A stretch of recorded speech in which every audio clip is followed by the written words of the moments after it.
Here are 10 times when the Simpsons showed no mercy. Lisa and Bart are fighting over Lisa coaching Bart's baseball team. Money Bart starts with Lisa applying to be the coach of Bart's Little League team. Lisa sees that the boys don't like that idea, and she asks them if they can't stand the idea of a girl coaching a boys' baseball team. No, we can't stand the idea of someone who knows nothing about baseball coaching a baseball team. That seems reasonable to me. But Lisa doesn't know anything about baseball, so she goes to Homer for some advice. Of course, he also has no clue about baseball strategy, but Moe points her in the direction of someone who does. Wow, I'm surprised you guys know so much about a sport. Me and you both, girl. The key to understanding the game is sabermetrics. Huh? I mean, when you think about it, it kind of makes sense. The guys explained to her that using sabermetrics, even a child can run a ball club. The first game Lisa coached came around and she surprised everyone. Lisa Simpson rearranges her defense one more time. I haven't seen this many books in a dugout. But with time, she proved to be more capable of coaching the team. After each game, Lisa gave her team new spreadsheets to learn for the next one. Your spreadsheets! Oh, my stupid sister's taking the fun out of baseball. Maybe, but at least you're winning. Bart says that he misses the excitement of baseball and that from now on, he'll be playing his own game. Dummy ball! Maybe think of a better name. At the next game, Lisa told Bart not to swing at anything, but he said he was on a roll. Lisa told him that hot streaks are a statistical illusion. I wish you were a statistical illusion. Well, there's a 97% chance I'm not, so do what I say. And what about those 3%? Bart disobeys Lisa and he swings, but they still win. But in Lisa's book, that doesn't matter. You're off the team! Get him out of here, boys. Conflicted! Conflicted! Conflicted! Wow, Lisa. Maybe you went too far with that. It is just Little League. Lisa and Bart aren't speaking to each other, and Homer takes Lisa's side while Marge thinks that the family should stick together no matter what. On the next game, Ralph asks Lisa when's Bart coming back, and she says he's not. He thought he was better than the laws of probability. Anyone else think he's better than the laws of probability? I hate to do this, but I'm on Lisa's side on this. You can't beat math. At the big finale, Homer goes with Lisa while Marge takes Bart to an amusement park to take his mind off baseball. While they were having fun, Lisa called Bart and told him that she needs his help because Ralph can't play because he's too juiced. I didn't know what I was putting into my body. Oh, dear God. Bart tells Lisa that he's moved on and that the days of listening to his manager are over. Son, you should always listen to your manager. Oh, Mike Sosha! Did he, get radiation poisoning at the nuclear plant? Mike Scotia tells Bart that he should listen to Lisa, and he changes Bart's mind. Well, looks like he's gonna swipe the bag. No, don't steal. That's like telling Homer not to drink. Never gonna happen. He disobeys her again, and Lisa thinks, Okay, he's stolen third, but surely that's the limit of his cockiness. I'm stealing home! Lisa, when will you learn that your brother is completely insane? Lisa says that that is statistically impossible and against every sensible instinct. It's the most exciting play in baseball! Go, Bart! But he doesn't make it, and his team loses. Bart confesses that Lisa's computer was right. Maybe it was, but according to my calculations, you're a great brother 51% of the time. That's a good percentage. Bart says that according to his gut, she's okay too. Can you put a number on it? Oh. But this wasn't the only time they worked together. Lisa encounters the worst type of girls and she begs Bart for help. The Hateful 8-year-olds opens with Lisa being invited to her friend Addie's sleepover birthday party. Lisa met Addie at a library and they soon realized they both had a love for books and horses. So while Lisa was getting ready, Bart came in to tease her about horses. What is the deal with girls and horses? Is it 'cause boys took all the good animals like dogs and ninjas? Yeah, 'cause ninjas are animals. They started fighting and Bart knocked over her shelf of horses. Lisa said she didn't understand why he always wrecks her stuff, and she told him she wishes she could unbrother him. By the power of safety scissors, I hereby sever this sibling bond. Snip. Oh, you can see that hurt him. Marge and Homer take Lisa to Addie's house, and turns out she's filthy rich. Addie took Lisa horseback riding, and they met up with 3 of Addie's friends. Addison, why is she staring at us? Addison? Is that what you like to be called? Addison meets Lisa with her friends, and they all seem super pretentious. You need to calm down. I am calm. Stop yelling. I'm not yelling. Gee, what's the matter with them? Lisa tells Addie that her friends seem different than her, but Addie tells her that they're nice once you get to know them. Later, when Addie was opening presents, her friends got her all sorts of accessories, and Lisa got her a horse toy they talked about. Does it dispense bronzer? Bronzer remover? What does it dispense? How is it makeup? Someone sedate her, please. For a little baby. Oh, that was completely uncalled for. Lisa runs out and she tries to call Homer to pick her up, but he and Marge are on a booze cruise and he doesn't hear anything. She tries to give it another shot since she can't leave, but the girls bully her even more when she gets scared of a TV show they're watching. Someone's about to go viral. Baby videos are super popular. They're in desperate need for some smacking. Lisa hides out in the bathroom and Addie comes looking for her. Lisa asks her why she invited her if they were only gonna torture her. Addie told her that she invited her because the girls were always mean to her, but Then they were mean to you instead and let me join in. Oh, thanks for making this the best birthday ever. that's sick. Addie told her that the next time she can invite some loser and then they'll all turn on her. No, this can't be who you really are. Oh, but it is. Lisa calls Bart and begs him to come save her. Bart, they're taking my phone. They're even meaner than you. And that's all he needed to hear. Bart called the cab and drove to Lisa, but he told her they ain't leaving until she gets revenge. True revenge can only come from the hate in your own heart. Hate. And Lisa knew just what to do. She took some Hoove glue or something and put it in the girls' hair, but they woke up and saw what she did to them, so they began chasing her and Bart. Lisa and Bart ran to the stables, but Lisa realizes Bart's afraid of horses. No, I'm not. I just hate any animal that works with cops. No creature should be that jacked. I admit they do look dangerous. Lisa helps Bart get on the horse, but the girls catch up to them. Lisa tries to talk to Addie, and she reminds her of when they were reading their favorite horse book and playing like kids. Stop holding a book, Addison. You're acting like a rando. Finally, Addison stepped up, and she made all the girls fall off their horses, which is an amazing metaphor. Lisa, you were my best gift. Now that's really sweet.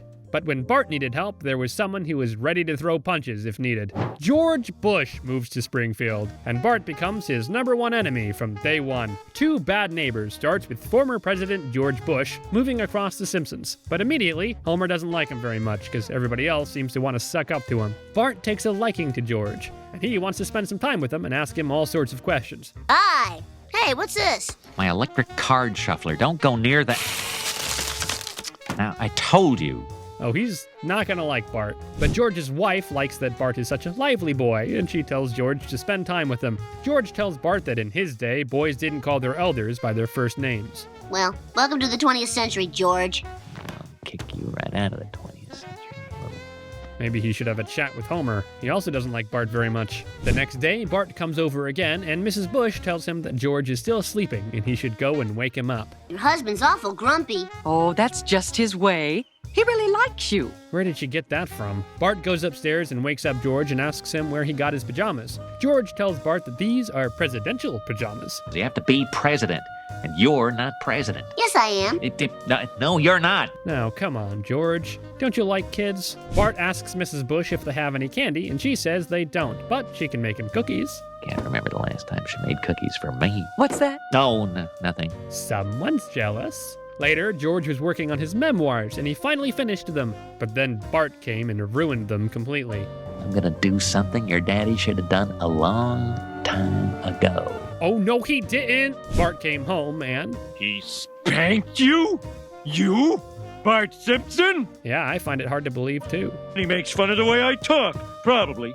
Now he steals my right to raise a disobedient, smart-alecky son! Oh, Bush doesn't know who he's messing with. Homer marches over to Bush's house and he demands to see him. Excuse me, sir, where are you going? I'm going to punch George Bush in the face. Okay, is he expecting you? Those are some terrible bodyguards. Bush comes out and Homer yells at him that he owes him an apology, and Bush tells him that he should have disciplined his son a long time ago. All right, mister. You want trouble, you're gonna get trouble. Oh, I want trouble, all right. Then you're gonna get trouble. Is anyone gonna throw the first punch? No? Okay, just checking. First, Homer and Bart threw fireworks at George's house, and Mrs. Bush told her husband he should just apologize, and he said he won't because he's right. Then Bart and Homer made him think that his sons were visiting him, when in fact they were just made out of cardboard. When he came out, they spilled glue on his head and threw a clown wig on top, so George finally hit back. President Bush is driving on our lawn. It's time to hit him where he lives. His house? Bingo. Homer and Bart go down to the sewer. So I thought to myself, what would God do in this situation? Locust. I'm not sure God would be on board with this. But George sees them and jumps in the sewer himself. He and Homer start fighting and... I'll take your head and... Gorbachev. What are you doing here? Gorbachev said he was just dropping off a housewarming gift. Oh, brought some of your commie friends to help you fight dirty, eh? Then Mrs. Bush came out and told her husband to apologize right away. We can't show any weakness in front of the Russians. George. I see who wears the pants in that relationship. But Homer isn't selective about his children. When Lisa needed help, he ran also, even though it only meant getting up from a chair. Lisa has a new rich friend, but with being rich also comes a certain attitude. Friend with Benefit starts with Lisa meeting the new girl at school, and they connect over their love for magic. The next day, Harper invites Lisa to a concert, and she says that the tickets are paid for. Lisa asks Homer if he can take her, and he says, Sure, why not? It'll be nosebleed or obstructed view seats. That's all a self-pitying guy like me ever gets. Well, don't depress everyone around you.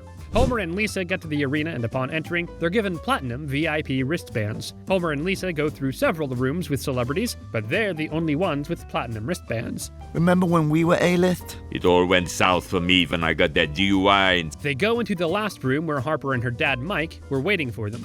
My entire life has been a journey toward these seats. Who are you? Well, as it turns out, Mike is the owner of the arena and a CEO of a major company. Mike asks Homer if he wants to fire a confetti gun.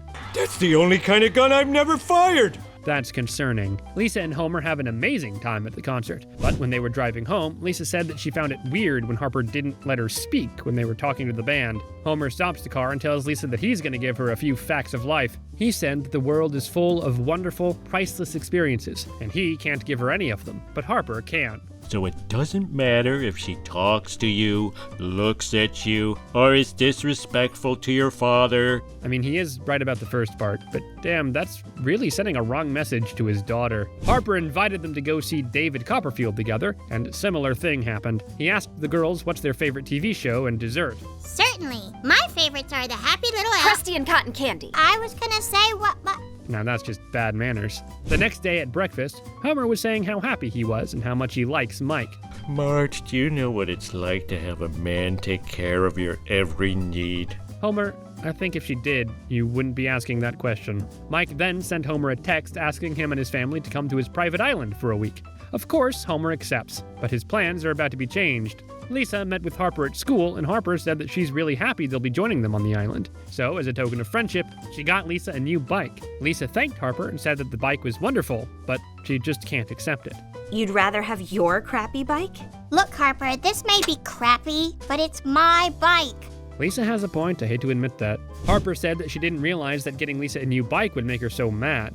I'm not mad, I just think this is... Just what? Don't appreciate what I did for you? Why do you always interrupt me? They start fighting, and when Lisa came home, she told her family that the trip was off. You got in a fight with her because she tried to give you a new bike? Lisa said that Harper was being really condescending. Yeah, she was kinda sending you a new bike. Hey, I understand his frustrations completely. Later, Mike and Homer met up, and Mike told him that they should still come to the island. Still want us to come? Oh, kids fight all the time. They're not in control of themselves like we are.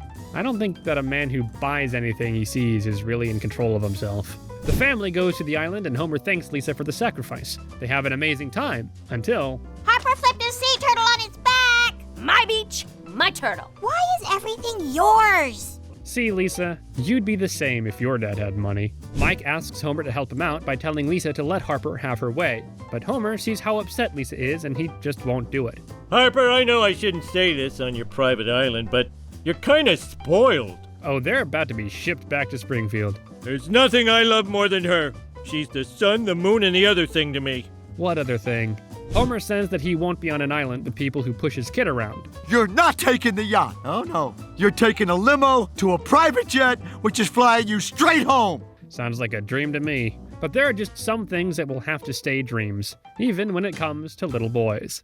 Bart makes a new enemy at school, but after a while he gains his trust, only to break it again. The Departed starts with Bart being late for school, and a new boy has taken his seat. Mrs. Krabappel explains that Donnie is a boy who got transferred from another school, and immediately Bart doesn't like him, because not only did he usurp his seat, but he's usurping his place as the bad boy. Bart ran into Homer on his way back home, and Homer noticed that he's feeling down. There's this new kid at school who everyone thinks is cooler than me. Don't give up, boy. What's the joke? I'm waiting for Homer to laugh at him. But instead, Homer tells Bart that he believes in him, and not just because he has to. Son, I know when we first met we didn't really hit it off, but since then I've really come to respect you. Wow, that's actually some good advice, coming from Homer. Bart really appreciated what Homer told him, and he said that tomorrow he's going to show everyone just how awesome he is. The next day, Bart sneaks into the locker room and he puts metal plates in Skinner's shoes. So when Skinner was holding a speech later that day, Bart went beneath the stage and controlled Skinner's movements with magnets. This almost makes me want to find out how magnets work. Almost. Don't get ahead of yourself. Bart comes on the stage and bows while the children are chanting his name. But when Skinner came back, he was furious and he demanded to know who did it. When I catch the culprit, and I will, I'm gonna throw this away and use this instead. Oh, he's not kidding. But then Donnie stepped up and confessed to a crime he didn't commit. Bart came up to him and asked why he took the fall for him, and Donnie said he likes Bart's style. Remember this, Bart Simpson takes care of his friends. Come see me when you get out. Gee, all this prison lingo makes me wonder if they actually think they're committing crimes. When Skinner took Donnie to his office, it seemed as though he was going to punish him severely. But then... We did it! You're in! We finally have a man on the inside. Oh, they're good. Skinner says that all of the other attempts to spy on Bart have failed, and that Donnie is their only chance.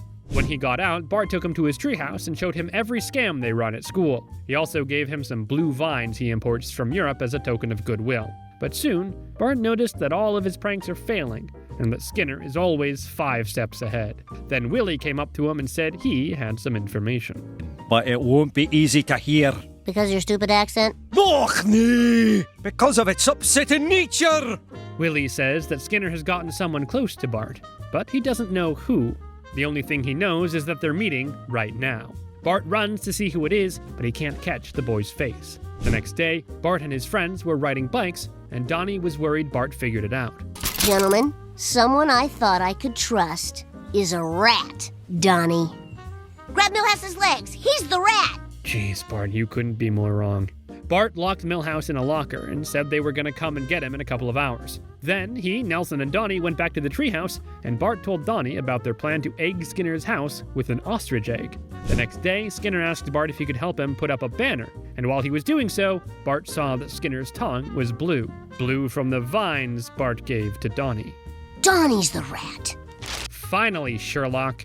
That night, before they went to egg Skinner's house, the boys made a quick stop. Donnie was confused, and he asked Bart what was going on, and he said that there's been a change of plans. I was gonna tell you, but then I remembered. You're the rat! Bart asked Donnie why he did it, and Donnie said that you aren't born a rat, but you become one. He said that Skinner and Chalmers came to the orphanage he was living in, and they chose him to be their rat. Bart then revealed that their new plan is to fizz Skinner's office with Mentos and soda. That's all we needed to hear. Skinner said that he knew egging his house was just a ploy, and that the rat who told Bart about his rat was also a rat. You're on Skinner's side? He gave me something you never could. An elementary school diploma. Well, you gotta understand, Willie. That is some valuable diploma. Skinner says that they're gonna send Bart to the toughest juvenile detention center. Skinner applauds Donnie, saying that he can live his life happily. Knowing he betrayed the one boy who actually cared about him. He either has to have an iron conscience, or that's gonna eat him alive. Donnie pushes the Mentos into the soda, and he and Bart escape. Bart says that they're even now, and he asks him, what's he gonna do now? What I always do? Survive. Hey, we should get together sometime. And they never did. It's sad that the show introduced so many cool characters, but never did anything with any of them. Just like when Lisa meets a new girl at school, and she seems to be better at everything than her. Lisa's rival opens with a new girl coming to Springfield Elementary, and she is just as smart as Lisa, which, of course, makes Lisa wary of her. Lisa introduces herself to Allison, and she learns that Allison is younger than her, plus, she also plays the sax. I'm going for first chair this year. Me too. Wow, with so much in common, I'm sure we'll be the best of friends. Well, what's wrong with a little competition, Lisa? They both try out for first chair, and they're both equally good, but Lisa pushes herself too far and she faints. That was a close one, Lisa, but you made it. I won first chair? No, you regained consciousness. God, nothing can go right for her. Lisa tells Marge that Allison is better than her in everything that makes her special, and that she feels very average now. Marge tells her that if you get too competitive, you'll never be happy. No matter how good you are, there's always going to be someone better than you. And that's the hard truth, but she had to hear it. Bart saw that Lisa was feeling down, and he suggested that he could dig up some dirt on Allison if he wants, but Lisa said that it goes against every moral fiber in her body. Suit yourself. If you change your mind, here's my card. I don't need a card. You live in the room next to me. Later, Bart came to tell Lisa that he went scooping around Allison, and that there was nothing bad about her. Lisa says she has to stop being petty and should be Allison's friend. The next day, she came over to Allison's house, but it only made her feel dumber. I'm glad we have someone who can join us in our anagram games. That should have been Lisa's time to shine, since she loves anagrams, but... Jeremy Irons. Jeremy's iron. I am betting everything I have that he rigged the game. Allison shows Lisa her room, and Lisa sees that Allison had already finished her diploma project for the competition, even though it isn't for weeks. Lisa, we're talking dioramas. Who could wait? I chose The Telltale Heart by Edgar Allan Poe. I am trying to like her, but she's making it so hard. The next day, Lisa was working on her diploma project, trying to beat Allison. Look, Bart, it almost killed me, but I handcrafted all 75 characters from Oliver Twist. She looks insane. But the snowstorm that was supposed to be part of the project blew the diorama out the window. Is it okay? Well, the important thing is that we survived. Bart, now's not the time to crack jokes. Lisa says that there's no way she's going to beat Allison, but Bart says there is. But it involves being a bit devious, a bit, as the French say, Bartesque. Oh, this is going to end badly. They come up with a plan to sabotage Allison's diorama. On the day of the competition, Bart brings a new and disturbing diorama, and Lisa makes the swap, while Bart was drawing attention to himself. Lisa put Allison's diorama beneath a floorboard. Skinner and Mrs. Hoover come over to check out the dioramas, and when Allison reveals hers, everyone was shocked. What is it? It's the cow's heart! Where did he get a cow's heart? Allison said that that wasn't hers, and that she made a different one. Oh, is that so, young lady? Well, where is this phantom diorama? Lisa starts feeling guilty, and the guilt starts eating her from the inside. And much like in Telltale Heart, she starts hearing heartbeats. It's the beating of that hideous heart! I think I hear something. Way to draw attention to yourself, Lisa. Lisa says she hears something, and she takes the diorama from underneath the floorboard. But to everyone's surprise, Skinner and Mrs. Hoover don't like it. And Lisa's diorama didn't have much luck either, so they both lose. I'm really sorry about what I did, Allison. It's no shame being second to you. It's no shame being second, period. But there's still time to learn that. You have to admit Lisa has a problem when she doesn't exceed someone's expectations, let alone her own. Homer enters Lisa into a beauty pageant, even though she couldn't feel more ugly. Lisa the Beauty Queen opens with Lisa getting her picture drawn by a caricature artist, and, well... Oh my God, I'm ugly. Well, none of us look good as caricatures. At the end of the carnival, Homer got first prize, a Duff Beer blimp ride. When they got home, Homer saw Lisa crying in her room, and he asked her what was wrong. Dad, do you think I'm ugly? What are you talking about? Lisa showed him the picture, and Homer laughed and told her that it wasn't real. He told her that she is very cute, but she didn't believe him since he was her father and he had to say that stuff. Later that day, Homer was at Moe's, and he saw a commercial for a cigarette company who also held Little Miss Springfield beauty pageants, and he thought of entering Lisa to prove to her that she isn't ugly. Yes, like she needs more people judging her looks. But the application costs $250 and he doesn't have that money. Hey, Barney, will you give me $250 for this blimp ticket? Sure! Someone tried to tell me that Homer wouldn't do anything for her, I dare you. Homer tells Lisa about the pageant and she freaks out and tells him she won't do it. Marge is also mad at him because he knows how sensitive she already is about her looks. Hey, nobody's prettier than my little girl. Oh, you're looking at her through a father's eyes. Homer says that if he could look through somebody else's eyes, he would, but he can't. But to me, she's beautiful. That's so sweet. I'm tearing up.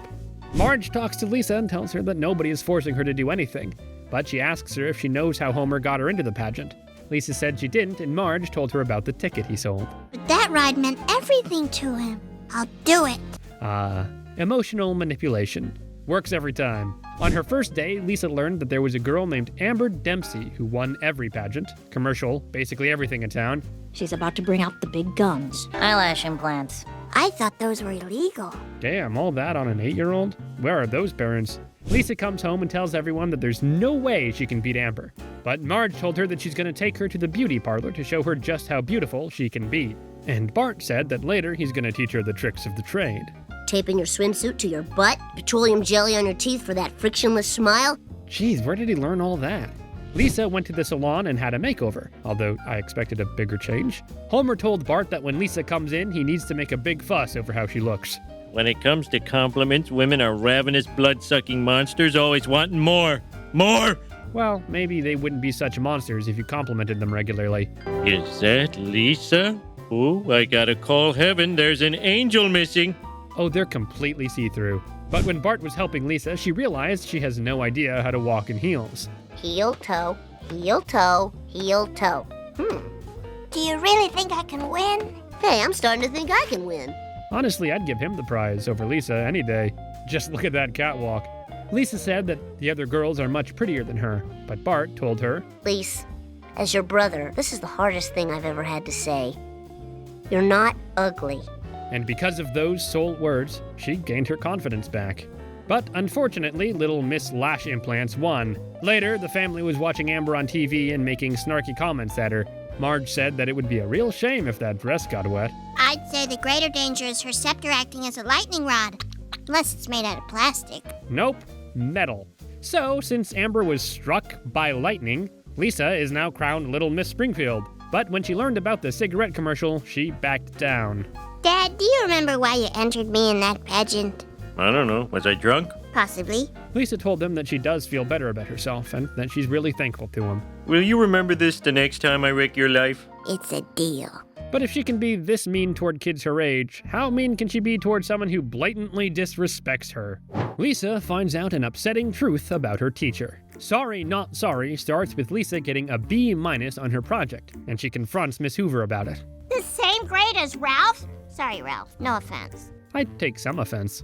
Listen, Miss took too long on her presentation. It's not only right, it's easy with my select all B- option. Now that really doesn't seem fair at all. Lisa tells her that every day she comes to school to learn, and Miss Hoover puts her down and complains about her job. Lisa told her that she only works off a formula and leaves no room for individual effort. In other words, you're an uninspiring hack. Apologize immediately. Well, good for her, but that won't look good on her application to Yale. Lisa is sent to detention, and when she came home, she told Marge that she's too miserable to eat. Marge told her that she knows how hard she worked on her project and that Miss Hoover wasn't very nice. But you weren't very nice either. What? Someone needed to say it. Lisa said she shouldn't have to apologize because women say that they're sorry constantly, and they feel as though they have to apologize for existing. The next day, Miss Hoover asks Lisa if she's ready to apologize, and Lisa tells her she's not sorry and that she's glad she won't have her next year as a teacher. I might just move to 3rd grade to torment you. That would be a real hack move. And she's in detention again. Lisa tried Bart's tactic of saying soggy instead of I'm sorry, but that didn't work either. In addition to a hack, you must think I'm a fool. Double detention. Marge tells Lisa that she should apologize instead of continuing this torment. She sends her a Learn How to Apologize and Mean It class, where they advise her that she should walk a mile in Mrs. Hoover's shoes to see what her life is like. Lisa decides to follow Miss Hoover home, and she sees that she takes the bus. 2 buses, actually. Shauna tells Lisa that then Miss Hoover walks half a mile down a train track and swings across a drainage ditch and rides a piece of cardboard down a hill to help her back. Oh wow, that's a sad life. Lisa stood in front of Miss Hoover's door and she heard her saying that she's so alone. Lisa talked to Homer and told him that she's ready to apologize, but now that she's seen Miss Hoover's life, it's just not enough. so she decided to buy her a nice massaging chair. Lisa apologized to Miss Hoover for making her life harder, and I hope this chair makes it easier. Well, I don't accept your apology. I didn't expect that. Miss Hoover asked Lisa, what is she supposed to do after she called her a hack? Apologies can come too late to do any good. Congratulations, you just learned something from my class. I guess Lisa has some authority problems. It's no wonder, since she doesn't respect the opinions of her parents much. Lisa uncovers a fossil that looks like an angel, but she tries to prove to everyone that there's a rational explanation. Lisa the Skeptic starts with Lisa seeing that a new mall is being built on the same grounds where people found fossils, and she says that she's gonna protest that. She gets a lawyer, and they go and complain to the people building the mall. The guys let her dig for a while to see if she'll find anything, and she does. What the heck is this thing? Speaking from a strictly medical point of view, that ain't right. If we're to trust his medical license. Lisa says that the thing has a human skeleton, but the other bones look like wings. You mean like an angel? Well, obviously that's impossible. Lisa's right, it's an angel! The only person who didn't say it was an angel is Lisa. They can't agree on what it is, but they want to decide what to do with it. But before they could, Homer tied the angel to his car and drove off. Just leave it in here a few years and let it appreciate in value. It's probably 1,000,000 years old, Dad. I think it's as vulnerable as it's gonna get. Soon everyone in town wanted to come and see the angel, so Homer found a way to make some honest bucks off of it. 50 cents, please. Oh, he's made it into a whole ordeal. Lisa doesn't like what Homer is doing, and she tells him that it isn't fair to claim it's an angel. If you look carefully, you'll notice I never once used the word angel. What about that sign right? A typo, I suppose. That night, Lisa took a small piece of the angel and brought it to a scientist she knew for some testing. Lisa announces to everyone that she's doing some tests, and soon they'll have the answers. Facts are meaningless. You can use facts to prove anything that's even remotely true. Like what you did with the angel? Then the professor came running, and Lisa asked him what were the results. Conclusive. Inconclusive? How can something like that be inconclusive? It's either real or fake. So this even further makes people believe that the fossil is an angel. Those morons make me so angry. Maybe so, but I'd appreciate it if you didn't call them morons. But Lisa says that they are morons because she can't understand what grown person believes in angels. Your mother, for one. You? But you're an intelligent person, Mom. So only unintelligent people believe in angels. Wow, Lisa, what kind of message are you sending? Marge says that everyone needs something to believe in, and that there has to be more to life than just what we see. Lisa says that it's not that she doesn't have a spiritual side, it's just really hard for her to believe that there's an angel in their garage. Marge told Lisa that if she can't take a leap of faith now and then... I feel sorry for you. Don't feel sorry for me, Mom. I feel sorry for you. Oh, that was merciless. People hate Lisa's perspective on science and religion, and they start rebelling against science and ruining all scientific institutions. It's time to put an end to this. Bart, I'm borrowing your blue crowbar. Good. Oh, that angel is about to be smashed into pieces. But when Lisa went to the garage, she saw that the angel wasn't there. Unfortunately for her, everybody else saw her with a crowbar in hand and no angel, and thought of the worst. They went to court, but as the judge was going to proclaim Lisa guilty, somebody saw the angel on top of a hill. Everybody ran to see it, and at the bottom were carved the words, "The end will come at sundown." That seems pretty end of days-like. Everybody gets ready for doomsday, and goes to the angel, and Lisa finds the whole thing absurd. When sundown came, nothing happened. Until... There you go. I hope you all learned a valuable... Silence! Who's scared now? Prepare for the end. The end of high prices. What? Oh, you've got to be kidding me. The voice goes to say that the new Heavenly Hills Mall will be opening now. This was all a big hoax. Not a hoax, a publicity stunt. At least Lisa's learned a valuable lesson. Never try to make your point. Marge tells Lisa that she was right, but she has to admit that when the angel started talking, she was squeezing Marge's arm pretty hard. Well, it was just so loud and... Thanks for squeezing back. Anytime, my angel. Marge shouldn't be surprised about Lisa's attitude when she's the one with such strong beliefs herself. Marge sends Homer to a meth lab so she could avoid him possibly ruining her activity. The food wife starts with Marge being envious of Homer and how much time he spends with the kids. Marge asks Homer how come the kids never call her Fun Mom, and Homer says that every family is like a team and that there has to be a balance. It's not fair. Moms want to be fun, but we're stuck with all the mom stuff. Homer suggests that next week Marge can take the kids for a fun surprise day, but Marge unfortunately blows her chance by taking the kids to some Christian event. I'm sorry, gang. I blew it. Ugh, I hate it when grown-ups call kids gang. Marge and the kids get stranded in a weird neighborhood on their way home, and they go into a restaurant to have something to eat until they wait for a tow truck. Marge asks for a side salad, but the lady tells them that they don't serve side salad. Back to the car. Relax, Mom. Be adventurous. Marge orders the most authentic thing on the menu, and she actually likes it. She and the kids have an amazing time, and it really shows. Gorsha. Marge, the kids are acting ethnic. Relax, homie. Have some leftover la. Oh wow, those foods are really hard to pronounce. Lisa suggests to Marge and Bart that they should start their own food blog and call it the Three Mouthketeers. 3? You mean 1, 2, me? Oh, she's finally in. But Homer grew jealous, and after days of going out with Marge, Homer offered them tickets to Krustyland's new ride. The kids tell Homer that they already have plans with Marge at the fanciest restaurant in town. Don't be so jealous, homie. Just because the kids are finally having fun doing something with me. Jealous! No, it's only in our heads. Marge didn't want Homer to feel excited, so she invited him to the restaurant. You'd let me in on your thing, even though I think it's stupid? Of course. But that night, Marge had a dream about Homer ruining everything she established so far, so she tells him a different address the next day so he couldn't come. Don't you judge me. Save it for the sitter. Marge, she's not the only one judging you. Marge and the kids go to the fancy restaurant. Meanwhile, Homer is at the wrong address. Is this the chemical kitchen place where you do the crazy cooking? Quiet, man! Oh dear God, where has Marge sent him? You don't look like the kind of guy who does this. Well, my wife thinks it's too crazy for me. But Homer wants to prove Marge wrong. Marge is about to make her husband a junkie.